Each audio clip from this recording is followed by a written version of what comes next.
I'm here with my friend Allison, and we're going to talk a little bit about what she's doing now, what she's done in the past, and what she hopes to do in the future. So for all those people who haven't gotten the opportunity to get to know you like I have, tell us a little bit about yourself. Well, right now I live in Superior, and I'm a nursing student in an accelerated program at the College of St. Scholastica.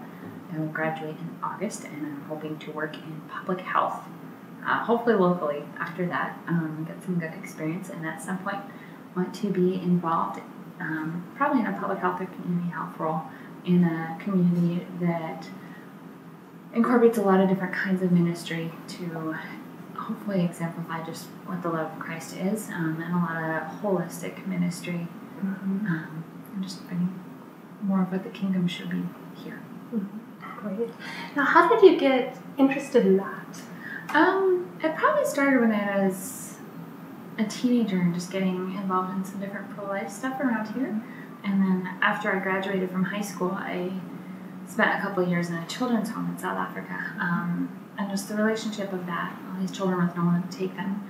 And between that and the pro-life, and realizing there's a lot of gap in care, especially that the church can get pulled into. And after I spent a couple of years at the children's home, I came back to the States and started college, and it's just kind of grown step by step since then. Okay. So, how have the things that you've experienced changed your perspective on God and how God wants the church to function in the world? I think, again, it's been a step by step process. You start out with something little, and then you see what the next step is, and as you are learning to be obedient and to listen, you begin understanding more of who God is, more of what God's love is. And sometimes there's revelation moments, and sometimes you realize, oh, this thing that happened 2 years ago makes sense now. And whether that's something with God's character or something with the way the world works, or how we as the church should be showing God's love more and living God's love more. And I think that they all grow in relationship. Our understanding of God's love for ourselves, and understanding of God's love within the church, and our understanding of God's love for the world, and ministry on all those levels should be growing together. So now you had kind of a story about an experience that you had, I believe it was at the children's home? Yeah. As far as getting better at being obedient and things like that, I had a day at the children's home, well, more than one day, where you just feel like a total failure. And especially because it was a situation where I raised support to go, and I just went and I felt like I was failing at everything. And I was sitting in a nursery that had 10 little babies, like under 3 months old, and it was just me for 4 or 6 hours, I forget. And I was busy, and I felt awful and like a failure. And so I had a baby in this arm that I was feeding, a baby in this arm that I was feeding, and I was rocking to with my feet, and there's this other little boy on the floor, on a mat, not just on the floor, and he just would not stop crying. And he had colic a lot, and he cried a lot, and it's pretty common for him. There's this shrill little cry, and he kept crying and crying, and I was busy, and he had to be. And after a while, I could hear God telling me, you should pick him up. And I said, I'm busy. And, eventually I finished feeding the kids I was feeding, and the other one settled down and went to sleep. And God said again, you should pick him up. And finally, I did. And I sat with him in the rocker. I had a few more minutes till my next feeding. I was holding him in my arm and rocking him, and he was just still crying.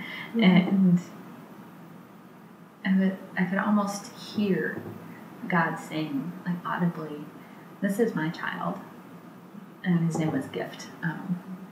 And I love him.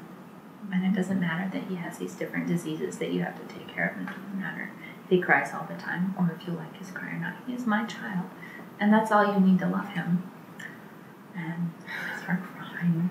And after a few minutes of that and just sitting, and Gift just kept crying, I could hear God again say that was how he loved me. And it didn't matter if I felt like a failure. It didn't matter whether I accomplished this or that I was his child. And that's what it took. And that he loved me. Yeah, that's amazing. So to segue, what are some of the challenges that you faced doing some of the things you've done? I think at any kind of ministry, you can feel very overwhelmed, and especially jumping back and forth between everything we have here and many places in the third world. Just the contrasts are so stark, and you just turn around and you're face to face with poverty and life and death situations. It can be very overwhelming.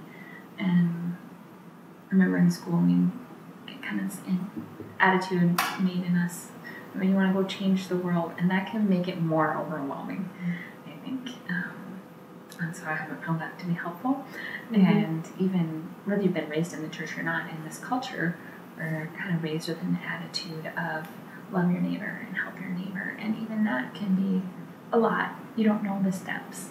Mm-hmm. Even if you recognize what the needs are, you don't know the steps to help things change. And I've actually found a song that I think is really helpful. And it's just called People Should Smile More. It's not very Christian, but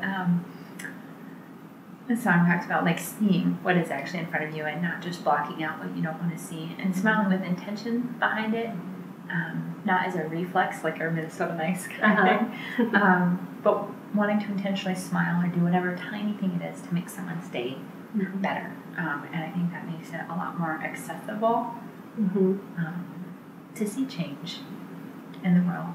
Sure. So what would you suggest for ladies who want to become more engaged in some of these different issues? Fundamentally, I think you need to start where you are. And that can sometimes be very overwhelming. I remember coming face to face with a situation where I was confronted with just how judgmental I am. In one of the children's homes I was at, there was a grandmother that would come in and visit her granddaughter that was extremely malnourished and had been for quite some time. And she would come in and look for handouts, and she would just reek like alcohol. And I had so much anger at how she was using her resources and how neglected this grandchild had been. And it took me a while to see past that, to see that this was also one of God's children that was hurting. And then after I could stop being so judgmental and see her need, it felt overwhelming again, and not knowing all the steps. And I think especially in situations like that where it's many compounded needs, we want to do, especially with kind of practical Scandinavian Midwestern culture, we want to do, and we want to see things change, and we want to make it better and make it better now. And sometimes you just have to sit there and be with someone, and that can be more difficult, but a lot of times that's what's necessary. You had mentioned a book that had a big impact on you. Yeah, there's been several, and the one I was thinking about is actually quoted in this Half the Church book quite a bit. It's called The Good News About Injustice. It's by Gary Hagan, a lawyer with the International Justice Mission. And again, with kind of that tension between people wanting to focus on local ministry and on global ministry, it's really brought home to me how they should be the same. And especially that kind of start where you are attitude. He shares stories throughout the book on a lot of injustices, and many of them are centered on women. And the one that was probably the most graphic, that you feel the most with your stomach, had actually happened in Ashland. Wow. And after seeing things all around the world, in news stories all around the world, the most horrific was 30 miles from here.